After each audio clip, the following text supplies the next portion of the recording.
Eclesiologia Batista, conforme a doutrina da Convenção Batista Brasileira. Lição 6. Organismo e organização. Tema: nossa missão e seus instrumentos. Divisa: todo o corpo bem ajustado e ligado pelo auxílio de todas as juntas, segundo a justa operação de cada parte, faz o aumento do corpo para a sua edificação em amor. Efésios 4:16. Nesta foto nós vemos a primeira Igreja Batista do Rio de Janeiro, em 1913. Sobre ela, nós temos registrado que a pregação pública da PIB do Rio de Janeiro não foi, todavia, a única forma empregada pela Igreja na evangelização. Desde os primórdios, deu ela muita ênfase à visitação, desenvolvida por seu pastor e por seus membros.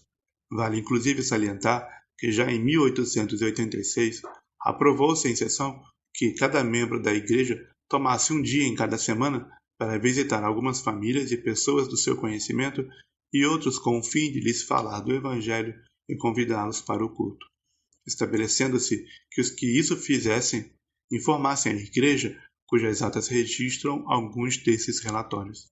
A Igreja chegou mais tarde a ter comissões de visitação, bem como comissão de convites a pessoas não crentes. A partir de 1917, a Igreja decidiu colaborar financeiramente com os seus visitadores. Desse modo, Dona Maria Gesteira, após um período como visitadora da Associação Evangelizadora de Senhoras, passou a receber da Igreja a importância mensal de R$100.000 como ajuda de custo. A mesma importância recebia o irmão Francisco Simas para idêntica função. Por sua vez, o irmão Idualpo Leal, que trabalhou em regime de tempo integral por pouco mais de um ano, recebia R$200.000 por mês. Nenhuma outra função era remunerada. Essa narrativa dos primórdios da primeira Igreja Batista do Rio de Janeiro ilustra a relação que é alvo deste estudo entre organismo e organização. Pois o corpo de Cristo, o organismo, entendeu que havia uma tarefa da missão a ser realizada, o evangelismo da igreja local, e formulou uma organização que atendesse ao seu cumprimento, a prática da visita evangelística. Entretanto, podemos notar como essa instituição mudou com o tempo. Se ao início a tarefa de visitação era solicitada a todos os membros, algum tempo depois a igreja mudou para entregar a tarefa a comissões, depois a indivíduos em um cargo denominado visitador, e por último decidiu-se remunerar o cargo. O que é a relação entre organismo e organização? É o entendimento que, para a Igreja cumprir sua missão no mundo, faz-se necessário que ela crie algum aparato organizacional, o qual deve, o quanto possível, cumprir as tarefas eclesiásticas conforme os dons dos membros, concretizando a missão e os dons em seu nicho de atuação, fazendo com que a organização, departamentos, cargos, eventos, trabalhos, seja a expressão fiel e útil do organismo, o conjunto integrado das vidas, dons e ministérios dos membros da Igreja. Tais congregações são constituídas por livre vontade dessas pessoas, com finalidade de prestarem culto a Deus, observarem as ordenanças de Jesus, meditarem nos ensinamentos da Bíblia para edificação mútua e para a propagação do Evangelho. O Espírito Santo distribui dons aos filhos de Deus para a edificação do corpo de Cristo e para o ministério da Igreja no mundo. A santificação se manifesta por uma vida de testemunho fiel e serviço consagrado a Deus e ao próximo. Todos os crentes foram chamados por Deus para a salvação, para o serviço cristão, para testemunhar de Jesus Cristo e promover o seu reino, na medida dos talentos e dos dons concedidos pelo Espírito Santo. Declaração doutrinária da CBB, artigos 3, 5, 8 e 11. O alto valor do indivíduo deve refletir-se nos serviços de culto, no trabalho evangelístico, nas obras missionárias, no ensino e treinamento da mordomia e em todo o programa de educação cristã. Os programas são justificados pelo que fazem pelos indivíduos por eles influenciados. Princípios Batistas, artigo 5.1. Quais as bases bíblicas desse conceito? O organismo da igreja local tem uma missão no mundo, que consiste nas tarefas que ele recebeu de Cristo mesmo conforme descritas nas Escrituras do Novo Testamento, a fim de cumprir o propósito da sua existência. Uma definição da missão bíblica da Igreja seria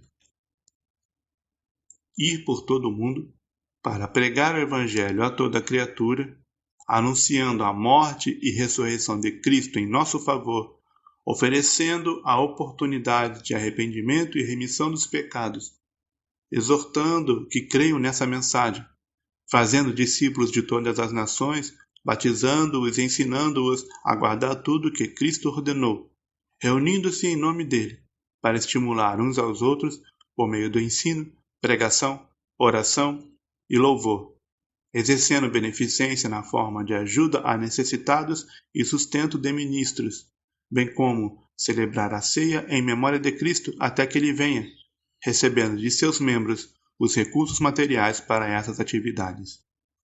Marcos 16:15, 1 Coríntios 15, de 3 a 4, Lucas 27 a 47, Marcos 1:15, Mateus 28, 19 e 20, Mateus 18, 20, Hebreus 10, de 24 a 25, Atos 15, 35, Colossenses 3, 16, Efésios 6, 18, Gálatas 6, de 9 a 10, 1 Timóteo 5, de 17 a 18, 1 Coríntios 11, 20, do 25 ao 26 e 1 Coríntios 16, 2. O organismo da Igreja é formado por membros que receberam de Deus dons para contribuir com o cumprimento da missão da Igreja. Lemos, todo o corpo bem ajustado e ligado pelo auxílio de todas as juntas, segundo a justa operação de cada parte, faz o aumento do corpo para sua edificação em amor. Efésios 4:16. A justa operação de cada parte que faz o aumento do corpo. Assim pode-se concluir que o corpo de Cristo não crescerá corretamente sem a operação de todas as suas partes, isto é, se alguns de seus membros não operarem nele. Deus colocou os membros no corpo, cada um deles como quis. 1 Coríntios 12, 18. Ou seja, o Senhor tem um propósito com cada membro de igreja para a edificação do seu corpo, e a igreja precisa encontrar uma maneira de que cada um esteja operante, pois, mesmo os membros do corpo que parecem ser os mais fracos, são necessários. 1 Coríntios 12, 22. O organismo da igreja atua no mundo por meio de uma organização que ela própria constrói. Para tornar concreta sua atuação no mundo, a igreja local precisa tomar decisões sobre a sua organização, as quais, por sua natureza circunstancial, não serão normativas para todas as outras igrejas. Como exemplo de questões organizacionais próprias, já nas igrejas do Novo Testamento, podemos citar a quantidade de cultos regulares, pois a igreja de Jerusalém efetuava 2 cultos por dia, mas as de Troa de Corinto somente 1 por semana. Atos 2:46, 20, 6 a 7, 1 Coríntios 16, 2. A realização de festas de amor ou jantar comunitário, Judas 1:12. A reunião da igreja em amplo local público ou nas casas, Atos 5:12, Romanos 16, 23. A quantidade de pessoas que compõem um grupo missionário, Atos 9:32, 11:12, 13, de 2 a 5. O uso de cartas de recomendação, 2 Coríntios 3:1, etc. Quais as consequências desse conceito? A organização institucional da igreja deve estar a serviço da sua missão. A relação entre ambas pode ser resumida por meio da figura a seguir.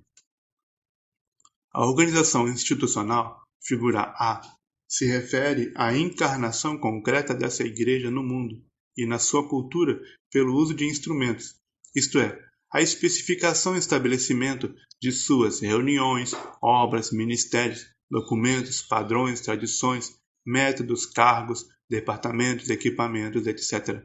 É sempre necessário que exista essa organização institucional no mundo, e ela sempre está envolvida em grande fator de condicionamento cultural, tal como a roupa que você está vestindo agora. Você poderia estar vestindo outra roupa, mas teria que estar com alguma roupa. Se mudarmos as pessoas, o povo, o tempo, o lugar, a ocasião, também teremos roupas diferentes, mas ainda assim algum tipo de roupa. Assim é a organização institucional das igrejas. Varia grandemente de acordo com a sua época, país, cultura e doutrina, mas se faz sempre necessário haver algum tipo de organização. E isso não é algo necessariamente ruim ou bom, Apenas temos que discernir quais partes dela são instrumentos da missão legítimos e quais são desvios e desperdício. Os instrumentos da missão, figura A, são todas as ações organizacionais da Igreja que, mesmo se não estiverem textualmente especificadas na Escritura para ela, servem ao propósito de, enquanto opções de ação institucional da mesma, promover o cumprimento das tarefas da missão. Como exemplo dessa instrumentalidade útil à missão, podemos citar a marcação dos dias e horários das reuniões, o empréstimo, aluguel ou posse de um local para os cultos, bem como a sua construção ou reforma dele, a aquisição de bancos, cadeiras, mesas, púlpito, gasofilácio, instrumentos musicais, sistema de som, bíblias, inários, revistas, folhetos, boletins, quadro branco, projetor, a instituição da igreja como pessoa jurídica, sua regulação por meio de declaração doutrinária, estatuto, regimento interno, rol de membros, a criação de departamentos e cargos com as suas respectivas tarefas, tais como escola bíblica, escola de treinamento, e o estabelecimento de um ponto de pregação em outra localidade, visando a criação de uma nova igreja, a compra de alimentos para serem distribuídos, o patrocínio de cursos úteis ao ministério dos seus membros, etc. Na exata proporção em que essas coisas promoverem o cumprimento da missão da igreja, isto é, que ajudem a igreja a cumprir suas tarefas bíblicas, elas poderão ser classificadas como instrumentos úteis e legítimos. Por exemplo, a tarefa da missão de receber de seus membros os recursos materiais para essas atividades, 1 Coríntios 16, 2. Aqui na lição, o número 6.2.1, pode ser concretizada pelo instrumento da coleta voluntária de dinheiro. Tal instrumento da coleta tem grande variabilidade. Em algumas igrejas é durante os cultos de domingo, acompanhado do cântico congregacional. Outras igrejas coletam durante todos os cultos, incluindo as classes da escola bíblica. Algumas usam gasofilácio, outras passam uma cesta. Algumas o fazem em silêncio, sem hino acompanhando. Outras nem o fazem no momento do culto. O gasofilácio fica disponível na frente do auditório e a pessoa coloca a oferta a hora que quiser. Nenhuma dessas opções é necessariamente certa ou errada. Elas são adaptadas por costume e conveniência, podendo inclusive mudar com o tempo na mesma igreja. No momento em que este estudo é escrito, estamos vivendo uma transformação nos procedimentos de coleta, pela multiplicação dos meios eletrônicos de transferência de valores, de modo que muitos, embora mantendo a participação no momento do ofertório, não fazem mais depositando cédulas de dinheiro, mas o comprovante de transferência. Podemos até imaginar que em breve as igrejas colocarão um aparelho eletrônico no lugar do gasofilácio e os membros irão a ele fazer transferências eletrônicas instantâneas. Como dissemos, são muitas maneiras diferentes pelas quais a igreja pode optar em concretizar sua tarefa da missão. Os desvios da organização, figura A, ocorrem nas atividades da igreja que usam seu tempo, recursos e talentos sem que se possa identificar corretamente que elas promovam o cumprimento da sua missão bíblica. Como exemplo desses tipos de desvios, podemos citar o envolvimento da igreja com o governo, políticos, partidos, associações seculares, empresas, militâncias sociais e ideológicas, atividades com fins lucrativos, o excesso de burocracia, a criação e manutenção de quaisquer instituições, estruturas, tradições e costumes impossíveis de identificar com a missão da igreja, etc. Muitas vezes, pela atuação de forças sociais e culturais externas à igreja ou interesses pessoais de seus membros, a organização religiosa da igreja é por tais fatores desviada do seu propósito original. Mesmo que essas atividades sejam lícitas ao cristão em sua vida particular, nem sempre será correto envolver sua igreja nelas, por não fazerem parte da sua missão bíblica. Nesses casos, o mais correto é que o cristão desenvolva tais atividades na sociedade de forma externa e independente da sua igreja. Por exemplo, suponha que um membro da igreja proponha que se crie um ministério na igreja de recolhimento e cuidado para os cães e gatos abandonados do bairro.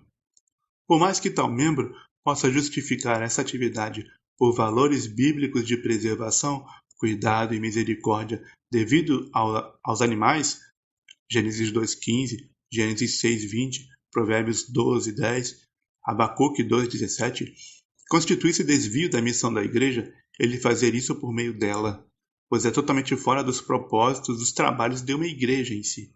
Ele pode perfeitamente atuar nessa causa, criando uma associação ou instituição secular para isso, com sede própria, de forma independente e separada, sem ocupar os recursos da igreja com tal atividade, que não faz parte da sua missão.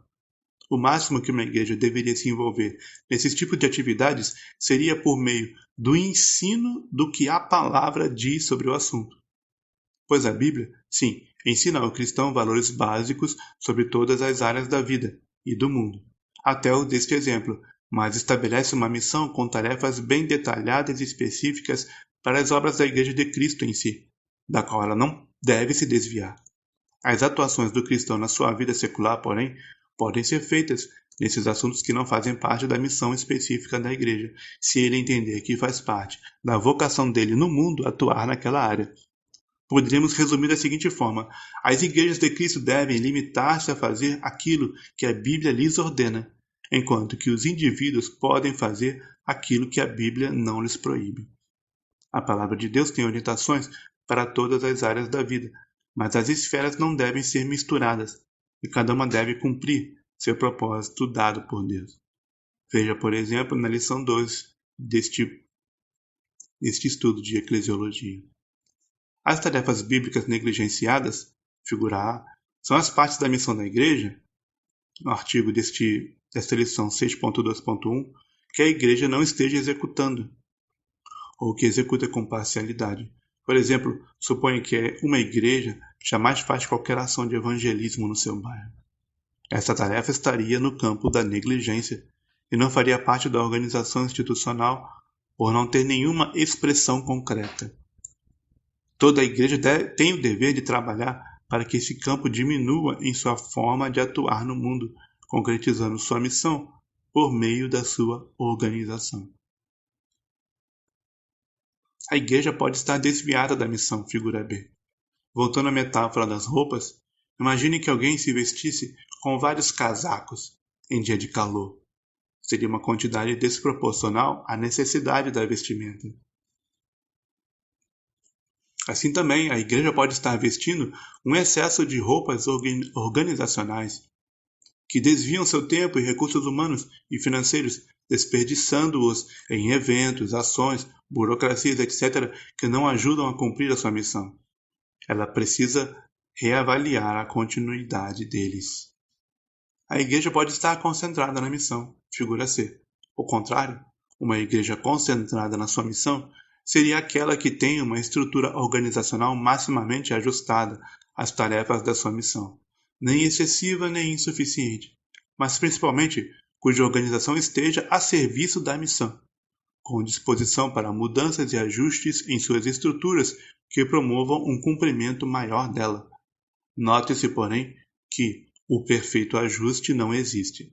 Sempre haverá algum pequeno aspecto da missão que a igreja não cumpre por não poder existir neste mundo organização espiritualmente perfeita, sendo que as próprias imperfeições dos membros da igreja sempre gerarão imperfeições no trabalho da igreja. A falta de instituição impede a concretização da missão, figura D. A organização não é meramente um mal necessário. Imagine uma igreja tão informal que não tenha nem horário regular de culto. Uma semana o culto acontece, outra não. Se reúne esporadicamente, sem aviso prévio. Não tenha alvos definidos, não tenha doutrina definida. Tal igreja não pode progredir no cumprimento da sua missão, pois não tem como se desenvolver como um corpo. Faltaria continuidade e direção para os frutos do seu trabalho. Para isso, ela precisa de padrões, regularidades e procedimentos instituídos. O excesso de instituição sufoca o cumprimento da missão, figura E. O contrário da situação anterior seria quando a igreja está sufocada com tanta rigidez na sua estrutura, regras e burocracia, de maneira que sua organização deixa de espelhar a capacidade dos dons dos seus membros, e estes são afunilados em poucas oportunidades de trabalho ou que não correspondem à sua real possibilidade de atuação no reino de Deus, que a igreja deveria estar promovendo em cada membro. A estrutura nessas condições se torna um peso a atrasar o cumprimento da missão e precisa ser reformulada. Que outras questões podem ser levantadas para aprofundamento deste tema? Retorne ao relato do início dessa lição sobre visitações evangelísticas e avalie as vantagens e desvantagens de cada uma das opções de organização que aparecem naquele relato, ou entregar uma tarefa a todos os membros da igreja, a uma comissão temporária, a membros por meio de cargo oficial e a membros por meio de cargo oficial com remuneração. Acrescente outros exemplos, além dos afirmados nessa lição, de desvios e desperdícios na organização da igreja, que não podem ser classificados como promotores da missão da igreja, conforme vimos no artigo 6.3.4 desta lição.